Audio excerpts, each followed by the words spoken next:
Eu já falei aqui sobre a associação de moradores, a importância que a associação de moradores ela tem para o município.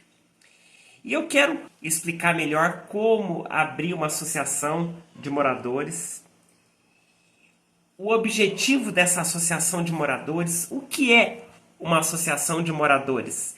A associação de moradores, ela pode ser definida como uma reunião de pessoas que vão se associar ali entre si, guardam um vínculo ali territorial, moram no mesmo bairro, numa mesma região, compartilham de um interesse comum, que é fazer o bem para a coletividade de pessoas que moram naquela localidade. E juridicamente, a associação de moradores, ela se caracteriza por ser uma pessoa jurídica, né, de direito privado, de direito particular. Ela possui um CNPJ, um Cadastro Nacional de Pessoas Jurídicas junto à Receita Federal, a modalidade de associação.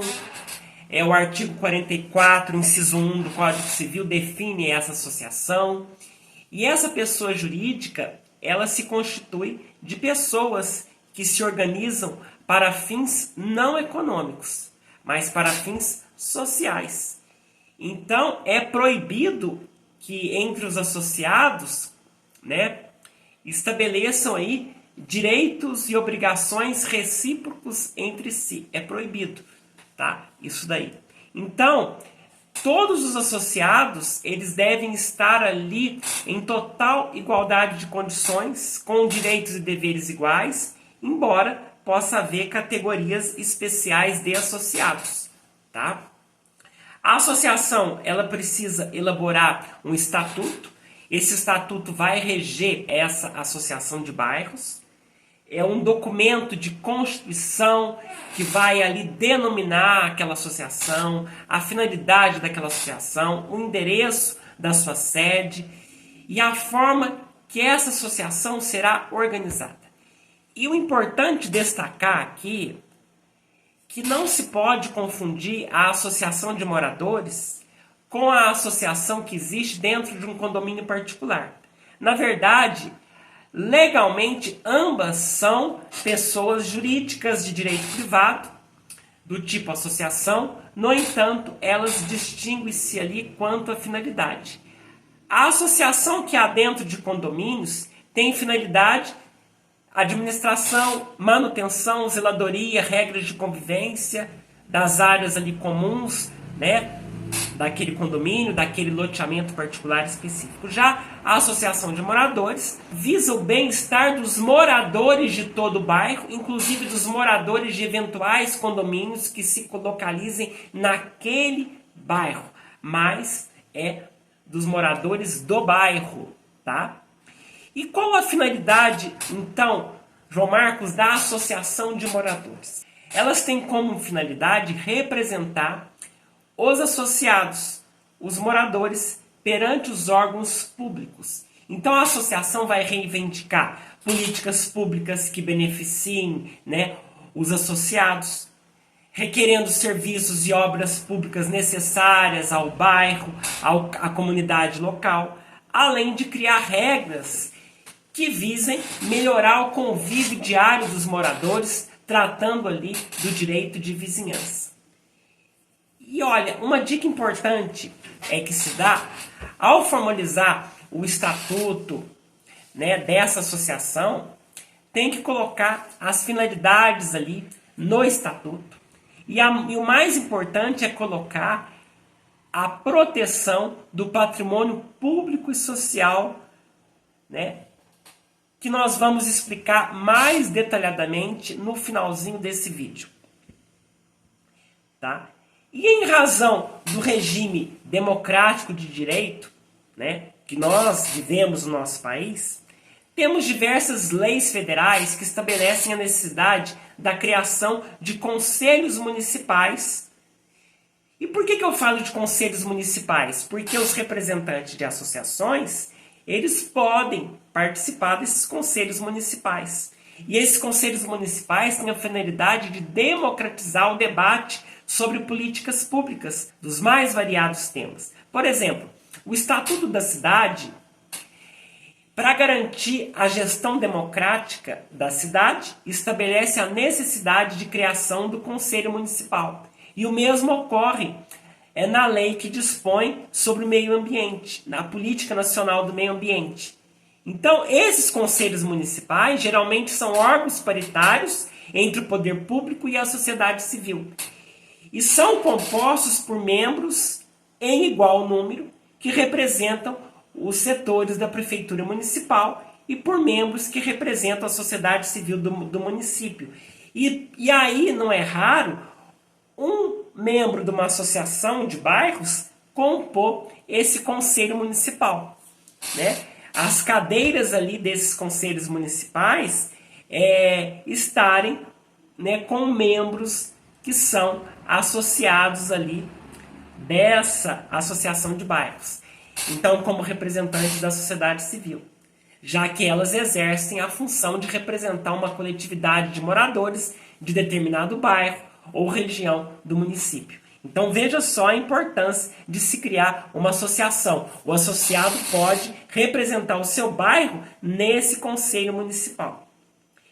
E aí você pode perguntar, mas quem que pode participar de uma associação de bairros? Olha, de acordo com a lei, o Estatuto de Constituição da Associação, ele deve estabelecer os requisitos para admissão, demissão e exclusão dos associados. E no caso das associações de bairros, de moradores, vai estabelecer que podem ser admitidos como associados moradores do bairro ou conjunto de bairros, né, que se refere ali àquela associação. E alguns estatutos admitem, inclusive, a participação de pessoas que não sejam moradores daquela localidade, mas que possuam aí conhecimentos técnicos que venham contribuir para atingir as finalidades dessa associação.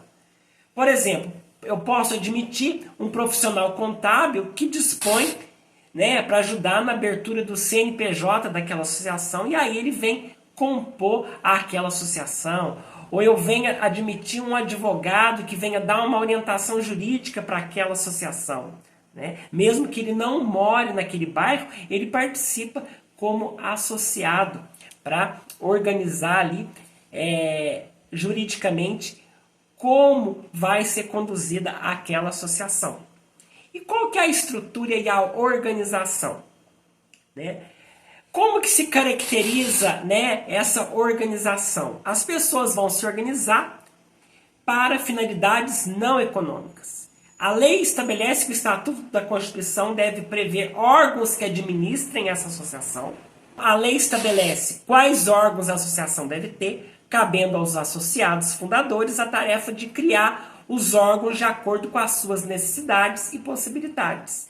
Então, como qualquer outra associação, são órgãos que comumente as associações elas devem possuir uma Assembleia Geral, que é o órgão máximo, pela totalidade dos associados e responsáveis por admitir e excluir associados, alterar o estatuto, aprovar as contas anuais, entre outros.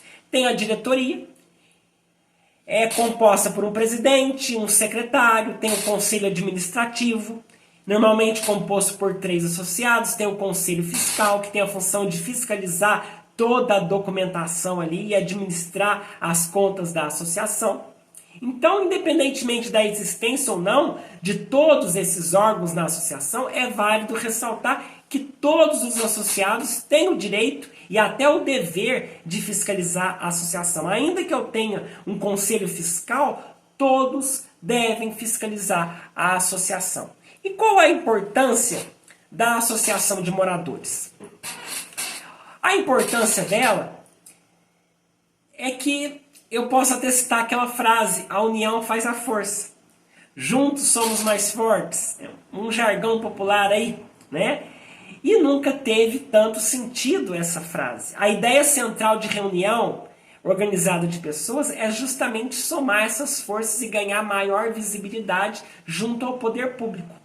Para que esse bairro tenha força para conseguir infraestrutura, para conseguir melhorias, né, no bairro, né, para poder ir na Câmara Municipal, cobrar dos vereadores uma maior fiscalização, cobrar do Poder Executivo uma obra que está paralisada, um asfaltamento que precisa naquele bairro, para conseguir o atendimento, né, a essas reivindicações de forma ágil e eficaz. E ainda que essa reunião de pessoas na forma de uma associação não consiga se formalizar, essa associação de fato tem o seu valor. Agora, quando a associação de moradores consegue se formalizar, ela torna-se uma ferramenta muito poderosa. Isso porque ela pode, inclusive, ingressar com a ação civil pública, representando uma coletividade, principalmente se ela colocar uma das finalidades ali, preservação do meio ambiente, a luta pelo direito do consumidor, responsabilidade por proteger os bens e os direitos de valor artístico, estético, histórico, turístico, paisagístico de uma determinada região do município, daquele bairro. Então, ela pode ingressar como ação civil pública, se ela for muito estruturada, né? Ela tem essa legitimidade de propor essa ação, entendeu? Junto ao poder judiciário para proteger aí esses bens e direitos. Agora, como abrir uma associação de moradores? O primeiro passo, o Código Civil, ele não estipula uma quantidade mínima de pessoas necessárias para a abertura dessa associação. Mas lá preconiza que elas são instituições necessariamente coletivas. Então é importante ter uma boa equipe. E que essa equipe tenha um interesse alinhado a esse trabalho voluntário. Não adianta nada você querer colocar na sua equipe pessoas que não vão ter vontade de trabalhar em benefício a esse bairro. Então, vale lembrar que o procedimento de abertura de uma associação é considerado relativamente simples e funciona da mesma maneira para outras associações. Da mesma forma que você faz uma associação esportiva, uma associação que venha beneficiar o meio ambiente, você faz uma associação de bairro. Tá? O segundo passo seria você fazer consultas prévias. Verifique, né, se os futuros associados eles têm impedimentos legais para participar do conselho de administração ou do conselho fiscal dessa associação na Receita Federal. Um exemplo de um impedimento é o cometimento de irregularidades ou de crimes administrativos que pode dificultar aí a participação da futura associação em editais públicos, os quais levem em conta o histórico dos associados em seu processo de escolha das instituições aí beneficiadas. Então, precisa verificar se aquela pessoa, se aquele membro que vai compor o Conselho Administrativo Fiscal, ele tem, né, entre aspas, aí, a ficha limpa, né? Se ele não possui irregularidade para estar ali como encabeçando aí essa associação. E é importante lembrar que uma associação, obrigatoriamente, precisa estar vinculada a uma sede física. Então, antes de você alugar um espaço, ou que seja cedido aí para você, um imóvel, você precisa pesquisar se ele possui alguma pendência, né, junto à prefeitura da sua cidade, né? É importante você consultar junto ao cartório de registro civil de pessoas jurídicas se há alguma instituição com nome também que a sua associação vai ter. Por exemplo, se você colocar um nome, você precisa saber se já não existe uma associação com aquele mesmo nome. Pode ser o nome pode ser associado ao nome do bairro, né? Por exemplo, se o teu bairro chama Bela Vista ou se o seu bairro chama Jardim das Flores, você pode colocar a Associação de Bairro Jardim das Flores, a Associação de Bairro Bela Vista, sabe? Então precisa saber se já não existe uma associação com o mesmo nome. E aí o próximo passo seria o registro em cartório. Você precisa apresentar em cartório a seguinte documentação para registrar essa associação. Você precisa apresentar o estatuto, você precisa apresentar o original, a cópia e o original. Tem que estar assinado e datado pelo representante legal da entidade e visados por um advogado, né? Tem que conter o nome desse advogado, o número da inscrição, né? Na OAB, a seccional que ele é, se ele é da seccional de Minas Gerais, da seccional de São Paulo, qual estado ele está ali como advogado. E o estatuto é obrigatório para a criação dessa associação. E o seu conteúdo é regulamentado pelo Código Civil. O estatuto tem que obedecer ao que está no Código Civil, segundo a qual o documento precisa conter informações como a denominação da associação, os objetivos dessa associação e o local de sua sede, os requisitos para admissão e exclusão de associados, bem como os direitos e deveres. Então, precisa constar isso no estatuto. E aí temos o livro, que vai conter a ata, né? A ata da inauguração dessa associação, ou atas separadamente.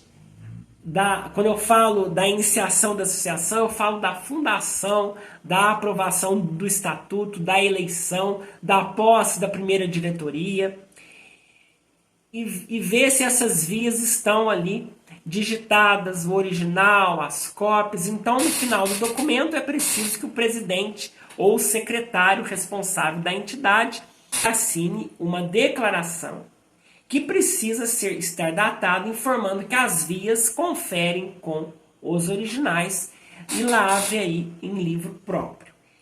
E a declaração de desimpedimento, por exemplo, dos sócios diretores, caso não conste no Estatuto Social, o documento precisa ser assinado e pode possuir o seguinte texto: eu, fulano de tal, declaro sob as penas da lei que não estou impedido de exercer a administração da Associação de Moradores Bela Vista ou da Associação de Moradores Jardim das Flores, por lei especial ou em virtude de condenação criminal. Então vai ter que ter uma declaração de desimpedimento dos sócios diretores, caso não conste no Estatuto Social. Tá certo? Porque pode constar no Estatuto Social também que aqueles diretores não estão impedidos, né? Então pode estar declarado lá. Caso não haja essa declaração, tem que se fazer uma declaração separada e assinada por este diretor. Tá certo? O registro na Receita Federal. Após o registro da associação no cartório, né, é preciso registrar o CNPJ na Receita Federal. E para isso é necessário, primeiro, você gerar um documento básico de entrada no CNPJ, por meio do site da Receita Federal. 2 vias dele precisam ser assinadas pela pessoa física responsável, que é o representante legal indicado, né, no estatuto, ou procurador constituído por instrumento público. No estatuto não, perdão, na ata de fundação e de nomeação de eleição dessa diretoria. Tá certo? E uma das vias deverá ter a firma reconhecida, mas ambas devem ser entregues à Receita Federal do município sede da associação. Vai até a delegacia da Receita Federal e aí faz a entrega lá. E o ato é registrado em cartório. Então, com a documentação toda correta, é possível você retirar o CNPJ via internet. Vai estar pronto lá o CNPJ via internet. Então, regularizada oficialmente a associação, fica mais fácil abrir contas, né, dessa instituição no banco, participar de editais e prestar serviços aí para a comunidade. Então, as prerrogativas da prestação de contas de uma associação, elas também precisam estar definidas por seu estatuto e precisam ser obedecidas pelas administrações eleitas. É preciso que tais entidades periodicamente apresentem o seu balanço patrimonial e elas não possuindo fins lucrativos, porque elas não possuem fins lucrativos, como eu disse, são fins sociais, caso essas associações elas apresentem um superávit, é preciso indicar de que forma o recurso extra vai ser direcionado para cumprir aí as finalidades estabelecidas no ato de fundação, né? Qual que é o objetivo dessa associação de bairro? Então esse dinheiro, esse recurso tem que ser utilizado para essa finalidade, né? Para a melhoria do bairro, aonde que eu vou empregar o dinheiro? Será que é para melhorar, né, uma praça? Será que é para ajudar a construir uma quadra de esporte ou um clube naquele bairro, né, para que os moradores participem de reuniões periódicas de confraternização? Agora eu te pergunto, e você faz parte de uma associação de bairro? O teu bairro tem uma associação? Conta aqui nos comentários. Você gostou desse conteúdo? Gostou de saber a importância de uma associação de bairro no seu município? Se o teu bairro não tem uma associação, converse com os seus vizinhos, com os moradores, e aí se organize. Será muito bom para a melhoria da sua comunidade e para que você possa estreitar laços com o poder público, tanto com o poder legislativo quanto com o poder executivo, para a melhoria do seu município. Pensa bem, se em cada bairro existisse uma associação para fiscalizar o que o bairro está precisando, seria uma perfeição, não seria? Cada bairro tendo uma associação, seria muito mais fácil a conversa com o poder público. É ou não é? Um grande abraço, fique com Deus e até o nosso próximo vídeo.